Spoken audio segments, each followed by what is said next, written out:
चलिए आज हम लोग का टॉपिक हो जाएगा एक्सरसाइज 1.3 का जो इंट्रोडक्शन है। तो इसमें हम लोगों को सिद्ध करना रहेगा कि कोई अपरिमेय संख्या दिया रहेगा और वो अपरिमेय संख्या है कैसे। हमारे पास कोई अपरिमेय संख्या इस टाइप का दिया होगा, अपरिमेय संख्या √2, √3, √2√3, इस तरह की चीजें अपने पास रहेगा जो अपरिमेय संख्याएं होगी। और इस चीज को हमें प्रूफ करना रहेगा कि ये अपरिमेय संख्या है कैसे, अपरिमेय संख्या है कैसे नहीं। ये सभी चीजें हम लोगों को इस एक्सरसाइज में पढ़ना, इस टाइप का प्रश्न आपका रहेगा। तो सबसे पहले इस चीज को प्रूफ करने के लिए हमें एक प्रमेय की सहारा लेना पड़ता है जिसको हम कहते हैं अंकगणितीय आधारभूत प्रमेय। तो ये अंकगणितीय आधारभूत प्रमेय क्या है, इस चीज को हम लोग जानने की कोशिश करते हैं। इसके पहले वाले क्लास में हम लोग विभाज्यता से संबंधित नियमों को पढ़े हुए थे, ठीक है। जैसे पढ़े हुए थे हम लोग कि 6 का गुणनखंड 2 और 3 है, मतलब 6 का हम अभाज्य गुणनखंड निकालेंगे तो ये 2 गुना 3 आएगा। इसका मतलब हो गया कि ये 6 जो है ना 2 के भी पहाड़ा में है, मतलब 6 2 से पूरा पूरा कट जाएगा और 6 3 से भी पूरा पूरा क्या हो जाएगा, कट जाएगा। तो इस चीज को हम मैथमेटिक्स में कुछ ऐसे भी बोलते हैं कि 6 2 से विभाज्य है। इसको हम ऐसे लिख सकते हैं कि 6 2 से विभाज्य है, मतलब 6 के गुणनखंड में 2 और 3 आया ना, तो 6 2 से भी विभाज्य होगा और 6 3 से भी विभाज्य होगा। 6 2 से विभाज्य है, या इसी को हम लिख सकते हैं कि 6 जो है वो 3 से भी क्या चीज है, विभाज्य है। उसी तरह से यदि आपके आगे चल करके यदि कुछ इस तरह से आता है कि p² बराबर आता है 2 गुना q², इसका मतलब इस लॉजिक के आधार पर आप कह सकते हो कि p² के गुणनखंड में 2 और q² आ गया, इसका मतलब p² 2 से भी विभाज्य है और p² q² से भी विभाज्य है, कह सकते हैं। मतलब कि 2 के टेबल में भी p² आएगा और q² के टेबल में भी p² आ गया, मतलब आएगा, ठीक है। इसी कंसेप्ट को हम इसके आधार पर ऐसे लिख सकते हैं कि p² 2 से विभाज्य है, 2 से विभाज्य है, ऐसा हम लिख सकते हैं, मतलब किसी भी संख्या के गुणनखंड में यदि कुछ आता है तो उससे वो क्या होगा, विभाज्य होगा, क्या होगा, विभाज्य होगा। जैसे हम आपसे कहते हैं कि a² p से विभाज्य, p से विभाज्य, ऐसा हम आपको बोलते हैं। अब मानकर चलो कि हाँ ऐसा है कि a² जो है ना p से विभाज्य है, इसका मतलब हो गया कि इस चीज को हम इस कंसेप्ट के मतलब इसके जैसा लिखना चाहे तो कैसे लिखेंगे, a² p से विभाज्य है, इसका मतलब हो गया कि a² का हम गुणनखंड निकालेंगे तो उसमें p आएगा, बाकी ईंट पत्थर कुछ भी आए, कुछ भी आए, लेकिन उसमें p तो आना ही आना है, क्योंकि हमने यहाँ पर कह दिया है कि p² p से विभाज्य है। इसलिए a² का जब हम गुणनखंड निकालेंगे तो उसमें p आएगा, p के अलावा कुछ भी आए चलेगा, लेकिन p का आना एकदम कौन सी है, आवश्यक है, वो अवश्य आएगा, वो आएगा। आगे बढ़े तो चलिए अब हम बात करते हैं कि अंकगणितीय आधारभूत प्रमेय क्या चीज है। प्रमेय का मतलब होता है एक स्टेटमेंट जिसको प्रूफ करना पड़ता है, ठीक है। चलो देखते हैं अंकगणितीय आधारभूत प्रमेय क्या होता है।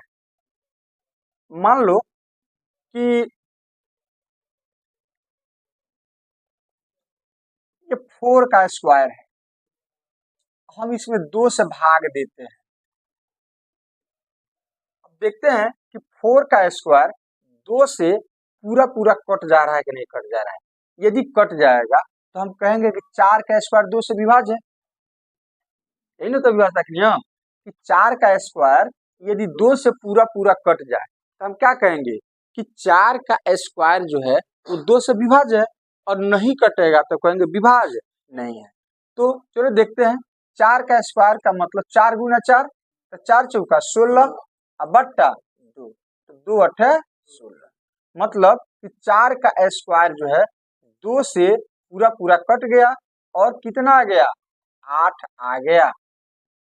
तो क्या कहेंगे, इस चीज को क्या बोलेंगे, इस चीज को हम लिखेंगे, इस चीज को हम लिखेंगे कि 4 का स्क्वायर जो है वो 2 से विभाज्य है, 2 से विभाज्य। इस लॉजिक को हम कुछ ऐसे लिखेंगे, विभाज्य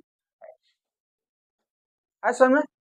अच्छा, अब इसका स्क्वायर हटा करके हम चेक करते हैं कि वो 2 से कटता है कि नहीं कटता है, 2 से कटता है कि नहीं कटता। स्क्वायर हटा दो तो 4/2। अब 2 से 4 कटेगा कि नहीं कटेगा, कट जाएगा, 2 दूनी 2, 2 दूनी 4, 2 बार में कट गया। तो इसका मतलब हो गया, हम लिख सकते हैं कि 4 भी 2 से विभाज्य है, 4 भी, इसी चीज को हम इसे लिख सकते हैं कि 4 भी 2 से विभाज्य, 2 से विभाज्य है, 2 से, ठीक है। तो क्या देखा आपने, 4 का स्क्वायर यदि 2 से कट जा रहा है, विभाज्य है, तो स्क्वायर हटा दे रहे हैं, वो भी 2 से कट जा रहा है, ये चीज हम लोग देख रहे हैं। अच्छा चलो एक दूसरा उदाहरण लेते हैं, हम लेते हैं यहाँ पर कि 9 का स्क्वायर, क्या चीज, 9 का स्क्वायर में हम 3 से भाग देते हैं, तो देखते हैं कि 9 का स्क्वायर 3 से विभाज्य है क्या। तो 9 का स्क्वायर 9 गुने 9, तो 9 9 81, अब बट्टा 3 हो जाएगा, तो ये 3 से कट जाएगा, 8 1 9, नहीं 27 बार, कितना बार में, तो यहाँ पर हम देते हैं 27।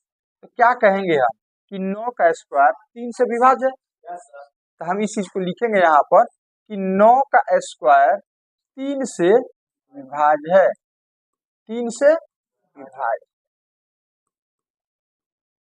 3 से। अब हम चेक करते हैं कि इसका स्क्वायर हटा देते हैं तो वो 3 से कटेगा कि नहीं कटेगा, 3 से विभाज्य होगा कि नहीं होगा, ये हो जाएगा 9/3, स्क्वायर हमने हटा दिया तो 3 तिहाई 9 कट गया। तो हम लिखेंगे यहाँ पर कि 9 भी 3 से विभाज्य है, 3 से विभाज्य है, 3 से विभाज्य। अब ज्यादा एग्जाम्पल हम नहीं लेंगे, दो चीज आपको समझ, दो एग्जाम्पल से भी आपको चीज समझ में आ गया तो आगे भी आपको आ जाएगा। अब देखो क्या हो रहा है इसमें, किसी संख्या का स्क्वायर वो किसी अन्य संख्या से पूरा पूरा कट जा रहा है, विभाज्य हो जा रहा है, तो उसका स्क्वायर हटा दे रहा है ना, तो भी वो संख्या से कट जा रहा है। 4 का स्क्वायर 2 से कट गया तो 4 भी 2 से कट जाएगा, 9 का स्क्वायर यदि 3 से कट गया तो 9 भी 3, स्क्वायर हटा देंगे तो भी 3 से क्या हो जाएगा, कट जाएगा, तो भी क्या हो जाएगा। अब तीसरा एक एग्जाम्पल लेते हैं, मान लो हम कहते हैं कि 5 का स्क्वायर 3 से विभाज्य है कि नहीं, देखते हैं इसपे। तो 5 का स्क्वायर 25 हो जाएगा, तो 25/3, अब 3 के टेबल में 25 नहीं है, तो यहाँ पर हम लिख सकते हैं कि 5 का स्क्वायर 3 से विभाज्य नहीं है, 3 से विभाज्य, विभाज्य नहीं है। इसका मतलब हो गया, अब हम स्क्वायर हटा करके 5 को चेक कर लेते हैं कि स्क्वायर हटा दे तब भी 5 3 से कट जाए वो, तो स्क्वायर हटा दे रहे हैं तो हो जाएगा 5/3। अब हम 5 में भाग देते हैं 3 से, कटता है कि नहीं कटता, कटेगा, नहीं कटेगा, नहीं कटेगा। इसका मतलब हो गया 5 भी 3 से विभाज्य नहीं है, विभाज्य नहीं है। इसका मतलब हो गया कि 5 का स्क्वायर यदि 3 से कट जाता तो स्क्वायर हटा देते तो भी 3 से कट जाता, जब 5 का स्क्वायर 3 से नहीं कट रहा है, विभाज्य नहीं है, तो इसका स्क्वायर हटा देंगे तो भी वो 3 से विभाज्य नहीं हो रहा है। तो यही कंसेप्ट जो है ना, इसी कंसेप्ट को हम बोलते हैं अंकगणितीय आधारभूत प्रमेय। मतलब हो गया कि इसको हम, मतलब हो गया कि यदि कोई संख्या हम कहते हैं पी स्क्वायर ए से विभाज्य है, हम कहते हैं आपसे कि पी स्क्वायर ए से विभाज्य है, मतलब कट करके कुछ आएगा कि नहीं आएगा, कट करके कुछ आएगा। तो पी स्क्वायर ए से यदि विभाज्य है, मान लो कट करके के आ गया, तो हम क्या कहेंगे इस चीज को कि पी स्क्वायर ए से विभाज्य है, ए से विभाज्य है, विभाज्य है। जब इतना हो जाए ना कि किसी संख्या का स्क्वायर किसी अन्य संख्या से यदि विभाज्य हो जाता है तो इसका स्क्वायर हटा देंगे तो भी वो ए से विभाज्य होगा ही होगा। यही कंसेप्ट कहता है अंगणितीय आधारभूत प्रमेय कि किसी संख्या का स्क्वायर यदि किसी अन्य संख्या से विभाज्य है तो स्क्वायर हटा देंगे तो भी वो संख्या से कटेगा, इसके आधार पर उसको होना ही है।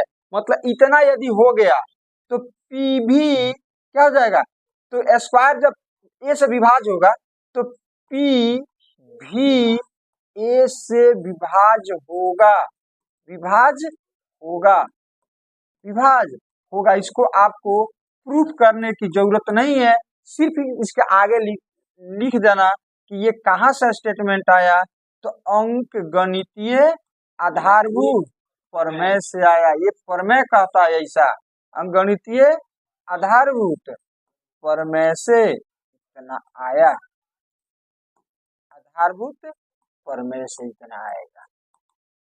कब, जब इतना यदि हो जाए तब इतना होगा, इतना होगा। यदि हम आपसे कहते हैं कि Q का स्क्वायर 5 से विभाज्य है, ऐसा हम बोल दिए आपको कि Q का स्क्वायर 5 से विभाज्य है, तो तुम बोलोगे सर Q भी 5 से विभाज्य होगा, तो Q भी 5 से विभाज्य होगा, विभाज्य होगा। तो हम बोलेंगे क्यों ऐसा बोल रहे हो, तो आप कहोगे अंकगणितीय आधारभूत प्रमेय हम ये बता दिया है कि नहीं कि ऐसा होगा, यदि ऐसा हो तो ऐसा होना है। तो Q भी 5 से क्या होगा, विभाज्य होगा। कहाँ से आया, अंकगणितीय आधारभूत प्रमेय से इतना आया, इतना आया, इतना हम लिख सकते हैं, याद रहेगा इतना। तो इतना यदि आपको समझ में आ गया तब आप कोई अपरमेय संख्या दिया रहेगा और उसको अपरमेय संख्या दिया रहेगा और उसको सिद्ध करना है कि अपरमेय है कैसे, तब आप आसानी से उसको सिद्ध कर सकते हो इसकी सहायता से, इसकी सहायता से। तो चलिए अब हम लोग एक प्रश्न लेते हैं, क्या लेते हैं, एक प्रश्न लेते हैं और वहां से अब आपको समझाने की कोशिश करते हैं। मान लो आपका प्रश्न है, सिद्ध करें कि सिद्ध करें कि √2 एक अपरमेय संख्या है। रूट के अंदर आभाज्य संख्या होगा, है कि नहीं, तो क्या हो जाएगा, वो अपरमेय ही होता है जनरली। एक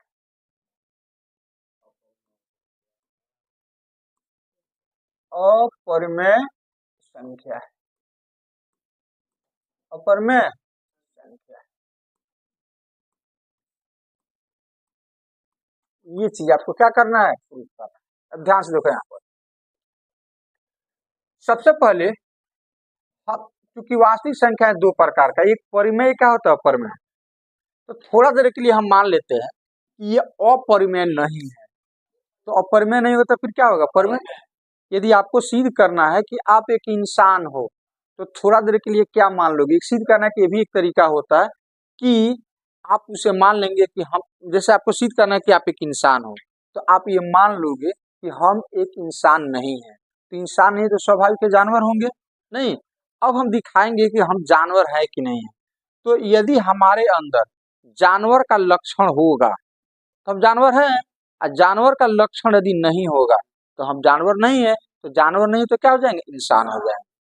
तो हम कह सकते हैं कि हमारे पास सोचने का समझने का क्षमता है, जानवर के पास नहीं होता है। हमें अच्छे बुरे का ज्ञान है, जानवर के पास नहीं होता है। इसका मतलब हो गया फिर हम क्या चीज हैं, जानवर नहीं है, क्योंकि जानवर का लक्षण नहीं है तो फिर हम क्या चीज हैं, इंसान है। तो उसी तरह से इसको सिद्ध करना है अपरिमेय, तो थोड़ा देर के लिए मान लेते हैं कि अपरिमेय नहीं है, तो अपरिमेय नहीं है फिर क्या होगा, परिमेय होगा। तो थोड़ा देर के लिए इसको मान कर चलते हैं कि ये परिमेय है। क्या चीज है? परिमेय है। तो चलो लिखते हैं यहाँ पर, माना √2 एक परिमेय संख्या है, एक परिमेय संख्या है।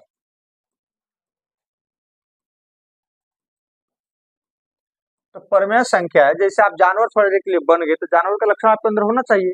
तो जब हम इसको परिमेय मान लिए तो परिमेय का लक्षण इसका होना चाहिए। तो परिमेय संख्या का लक्षण क्या होता है? p/q के रूप का।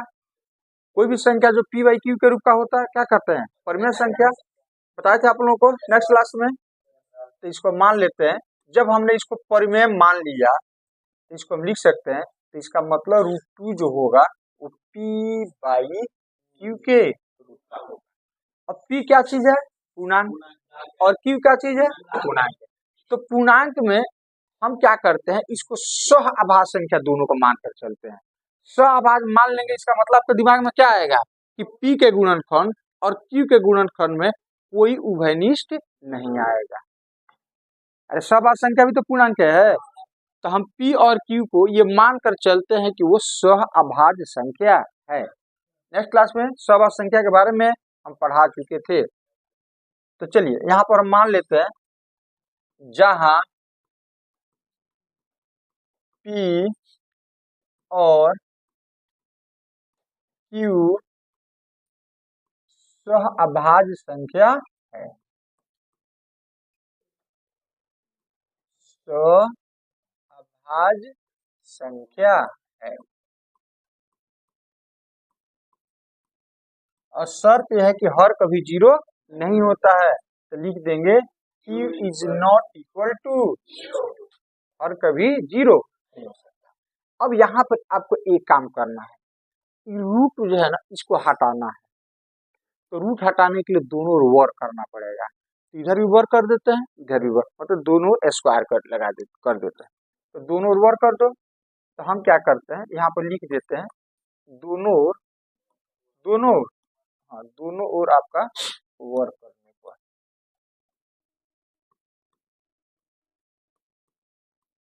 दोनों ओर वर्ग करने पर,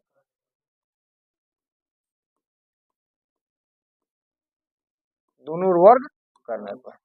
तो चलिए अब इसको हम आगे लेकर के बढ़ते हैं। दोनों ओर वर्ग करोगे, इधर हो जाएगा √2 का होल स्क्वायर, इधर हो जाएगा p/q का होल स्क्वायर।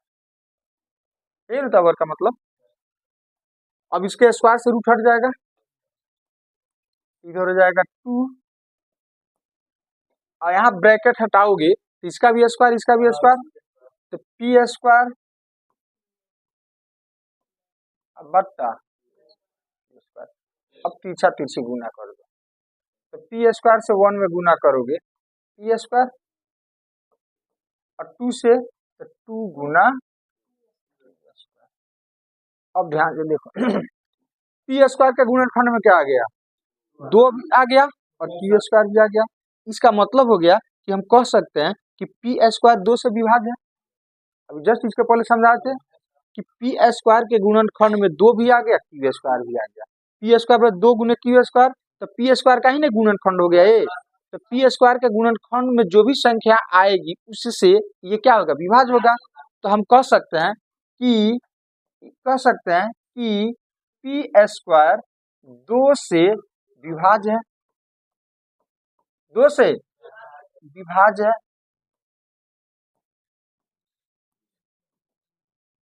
तो जब इसका स्क्वायर 2 से विभाज्य है तो अंगणितीय आधार पर में क्या कहता है, तो स्क्वायर हटा देंगे वो भी 2 से विभाज्य होगा, है नहीं होगा? अतः स्क्वायर हटा देंगे तो p भी 2 से विभाज्य है, 2 से। अब ये कौन कहा, ये कहां से आया? अंगणितीय आधारभूत प्रमेय कहता है कि यदि इतना हो जाए तो इतना आप लिख देना, यदि इतना हो जाए तो इतना आप लिख देना। हम कहते हैं इसका गारंटी कौन लेता है? अंगणितीय आधारभूत प्रमेय लेता है इसकी गारंटी। नहीं, इसको हम मान लेते हैं इक्वेशन, इसको हम इक्वेशन 1 मान लेंगे और इसको इक्वेशन क्या मान लेते हैं? 2। ये आया कहाँ से? हाँ, अंकगणितीय आधारभूत प्रमेय से आया, ये यहाँ से आ गया ये। अब इसको हम इक्वेशन एक मानते, इसको हम बॉक्स में डाल देते हैं, आगे जाकर के हम लोग को क्या होगा, जरूरत पड़ेगा इसका। याद रहेगा इतना? अच्छा, जब P 2 से विभाज्य हो गया, इसका मतलब P के गुणनखंड में 2 आएगा नहीं? तो क्या इस चीज को हम फिर ऐसे लिख दें, इस टाइप से हम लिखे हुए हैं, तो इसको हम इतना लिख देते हैं, तो P बराबर हो जाएगा, P के गुणनखंड में क्या आएगा, अब बाकी ईंट पत्थर कुछ भी आएगा, तो ईंट पत्थर को हम K मान लेते हैं, 2 गुने K, मतलब P के गुणनखंड में 2 आएगा और गुना समथिंग और कुछ आएगा, जिसको हमने क्या मान लिया, K मान लिया।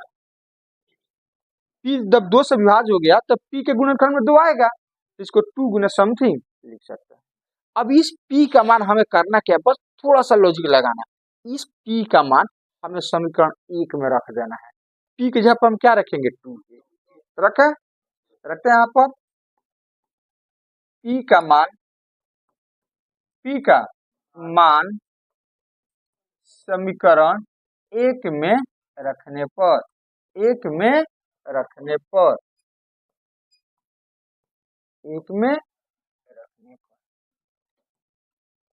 तो चलो 1 में हम रखते हैं, तो 1 यही ना हो गया। तो जहाँ P है ना वहां पर आपको 2 की रखना है, जहाँ P है वहां पर क्या रखना है, तो यहाँ पर रख देते हैं 2 की का स्क्वायर है, तो स्क्वायर लगाना पड़ेगा। इधर क्या चीज है, इधर है 2 गुना Q स्क्वायर। अब हम क्या करते हैं, एक टोटल को इधर टोटल को इधर लिख देते हैं, कोई दिक्कत है? टोटल का अदला बदली करते हैं, मान में कोई अंतर नहीं होता है, इसको इधर है इसको इधर लिख देते हैं, तो जाएगा 2 गुना Q स्क्वायर। इसका ब्रैकेट हटाओ, तो इसका भी स्क्वायर इसका भी स्क्वायर, तो 2 का स्क्वायर 4 हो जाएगा, गुना ये स्क्वायर हो जाएगा। अब स्वाभाविक सरल करते हैं, ये 2 जाकर भाग होगा, मतलब 2 4 से क्या हो जाएगा, 4 क्या होगा, 2 से कट जाएगा, तो कर दे यहीं से, तो 2 बार में कट जाएगा, 2 दूनी 4। तो आपका हो गया Q स्क्वायर बराबर हो जाएगा 2 गुना Q स्क्वायर। तो क्या हुआ कि Q स्क्वायर के गुणनखंड में 2 आ गया और K स्क्वायर भी आ गया। तो फिर जैसे हमने ये वाला चीज लिखा था उसके आधार पर, जैसे ये लिखा था उसके आधार पर हम लिख सकते हैं कि Q स्क्वायर के गुणनखंड में 2 आ गया, इसका मतलब Q स्क्वायर 2 से विभाज्य होगा, ठीक है? इसलिए Q स्क्वायर 2 से विभाज्य है, 2 से विभाज्य है। तो जब Q स्क्वायर 2 से विभाज्य होगा तो हम लिख सकते हैं, तो Q भी 2 से विभाज्य होगा अंगणितीय आधारभूत प्रमेय से। तो इसलिए Q भी 2 से विभाज्य है, 2 से विभाज्य है। कौन कहता है ये? हाँ, इसको हम मान लेंगे समीकरण कितना, 3। इस स्टेटमेंट को हम मान लेंगे 3। तीसरा स्टेटमेंट हो गया है नहीं? अब कहाँ से आया ये? हाँ, अंगणितीय आधारभूत प्रमेय से इतना आ गया, इतना आपका आ गया, Q भी 2 से विभाज्य हो गया। अब आप क्या करो कि समीकरण और 2 और 3 पर थोड़ा सा ध्यान दे दो, आपका रिजल्ट मिल जाएगा। समीकरण 2 कहता है कि P 2 से विभाज्य है, मतलब P के गुणनखंड में 2 आएगा, और Q 2 से विभाज्य है तो Q के गुणनखंड में भी 2 आएगा। मतलब समझो 2 और 3 का स्टेटमेंट से ध्यान से दो। P 2 से विभाज्य है तो P का हम गुणनखंड निकालेंगे तो उसमें 2 आएगा, 2 गुना समथिंग, मतलब ईंट पत्थर कुछ भी आए बोलो, लेकिन P के गुणनखंड में क्या आएगा, 2 आएगा, बटा Q, तो Q भी 2 से विभाज्य है तो Q के गुणनखंड में भी 2 आएगा, बाकी कुर्सी बेंच कुछ भी आए, कुर्सी बेंच कुछ भी आए, लेकिन 2 आएगा नहीं आएगा। अब ध्यान से देखो, तो क्या क्या P और Q सहअभाज्य संख्या हुआ कि नहीं हुआ? P और Q को हम सहअभाज्य संख्या अब मानेंगे कि नहीं मानेंगे? सहअभाज्य संख्या में क्या हम लोग सीखे हैं कि दोनों के गुणनखंड में उभयनिष्ठ नहीं आना चाहिए, लेकिन P के गुणनखंड में भी 2 आ गया और Q के भी गुणनखंड में 2 आ गया। आ गया? इसका मतलब P और Q सहअभाज्य संख्या। किससे हमको ये निष्कर्ष निकलता है? 2 और 3 से। 2 और 3 से निष्कर्ष निकलता है कि P और Q दोनों में 2 उभयनिष्ठ है। इसका मतलब ये सहअभाज्य संख्या नहीं है। लेकिन हमने क्या माना था? जब P और Q सहअभाज्य संख्या है, इसका मतलब हो गया कि P और Q जब सहअभाज्य संख्या नहीं है तो हमने कहीं ना कहीं कुछ मानने में गलती कर दिया है। और क्या मानने में गलती कर दिया है कि इसको हमने परिमेय संख्या मान लिया है। तो जब ये परिमेय संख्या मानने पर ये सहअभाज्य संख्या नहीं आ रहा है, इसका मतलब हो गया कि ये √2 जो है वो परिमेय संख्या नहीं है। तो परिमेय संख्या नहीं है तो फिर क्या होगा? अपरिमेय संख्या होगा। तो लिखे इस चीज को, यहाँ पर लिखते हैं कि समीकरण समीकरण 2 एवं 3 से 2 एवं 3 से निष्कर्ष निकलता है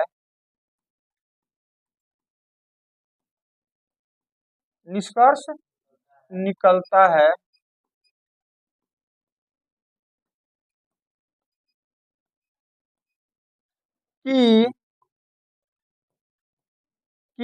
क्या चीज बोलो जल्दी?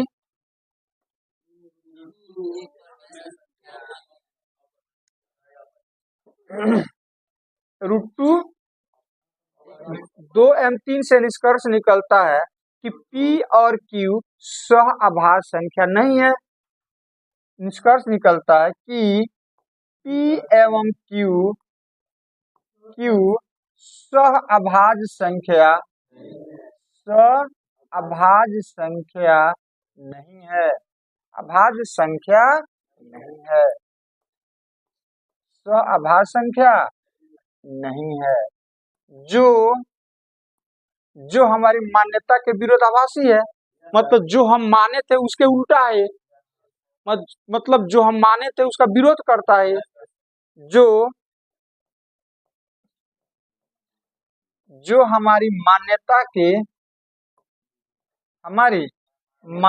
के विपरीत है या विरोधाभासी है।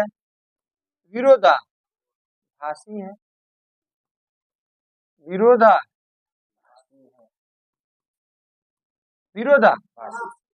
इसका मतलब हो गया कि √2 परिमेय संख्या नहीं है। अतः √2 परिमेय संख्या नहीं है। परिमेय संख्या नहीं है।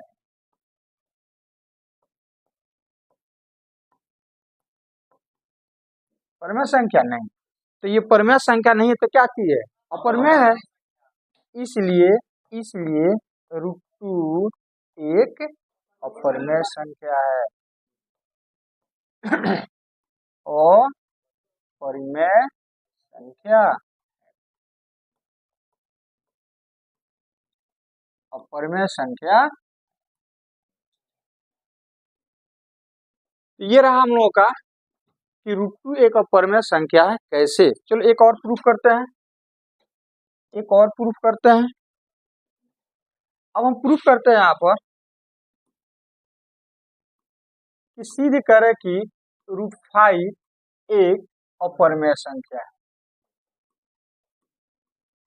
और परिमेय संख्या है।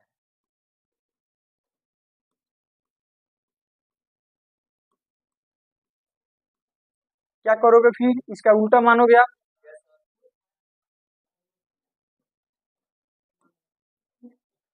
फिर लिखेंगे यहाँ पर माना √5 एक परिमेय संख्या है। एक परिमेय संख्या है।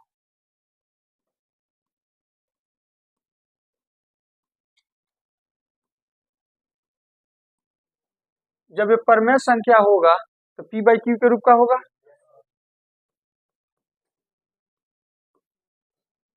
p बाई क्यू के रूप का होगा।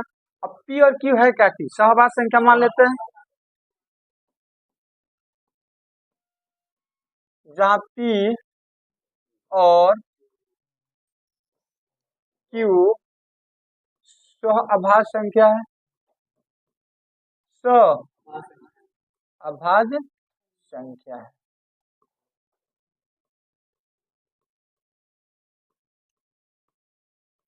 जहां p is not equal to 0, p is not equal to अच्छा, अब क्या करोगे?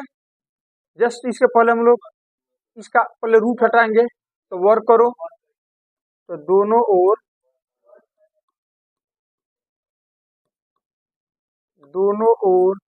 वर्ग करने पर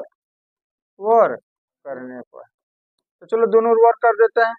इधर हो जाएगा √5 का स्क्वायर, इधर हो जाएगा p बाई क्यू का अब होल स्क्वायर, तो स्क्वायर से रूट क्या हो जाएगा? तो 5, इधर हो गया p स्क्वायर अब बट्टा q स्क्वायर। तीसरा तीसरी गुना करोगे, फिर ये गुणन या by cross multiplication p square से 1 में गुना करोगे, बराबर हो जाएगा 5 गुना p स्क्वायर। तो p स्क्वायर के गुणनखंड में क्या आ गया? इसका मतलब हम कह सकते हैं कि p स्क्वायर 5 से विभाज्य है। p स्क्वायर 5 से विभाज्य है। तो किसी गारंटी पर क्या लिख सकते हैं? अंगणितीय आधारभूत प्रमेय की गारंटी पर हम लिख सकते हैं p भी 5 से विभाज्य होगा, इसलिए p भी 5 से विभाज्य है। 5 से इसको समीकरण 1 मान लेंगे और इसको समीकरण स्टेटमेंट को 2 मान लेते हैं। कहाँ से है? आधारभूत प्रमेय से हो गया। जब p 5 से विभाज्य होगा तो इस आधार पर हम लिख सकते हैं कि p का गुणनखंड निकालेंगे तो 5 आएगा, 5 गुने समथिंग कुछ आएगा, तो कुछ को हम लोग k मान लेते हैं। अब इस p का मान हम समीकरण 1 में 2 इक्वेशन नहीं है, स्टेटमेंट है, वो इक्वेशन में मान रखा जाता है। इक्वेशन ये हो गया 1 नंबर। तो यहाँ पर हम जहाँ p आप 5 के रखो, तो p के जब 5 के रखोगे तो p का स्क्वायर है तो 5 k का स्क्वायर हो जाएगा। अब बराबर कितना? 5 गुने q स्क्वायर, 5 गुना। अब इसको इधर लिख दो, तो 5 गुना q square is equal to, bracket हटाओ, तो 5 का स्क्वायर 25 हो जाएगा, गुना k स्क्वायर, ये 5 से कट जाएगा, भाग हो जाएगा उधर जा करके 5 बार में, तो q स्क्वायर बराबर हो जाएगा 5 गुना स्क्वायर। फिर वही चीज आ गया कि q स्क्वायर के गुणनखंड में 5 आ गया, तो हम लिख सकते हैं इसके आधार पर, इसका मतलब है कि q स्क्वायर 5 से विभाज्य है।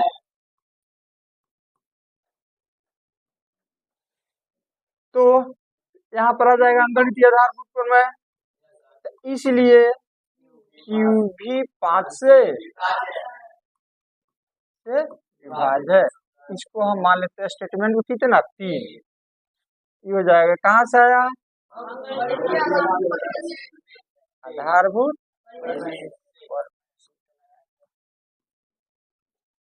अब देखो 2 और 3 पर दोनों स्टेटमेंट पर फोकस करो कि p भी 5 से विभाज्य है, मतलब p के गुणनखंड में भी 5 आएगा, और q भी 5 से विभाज्य है, तो q के गुणनखंड में 5 गुना समथिंग आएगा, तो दोनों में उभयनिष्ठ 5 हो गया।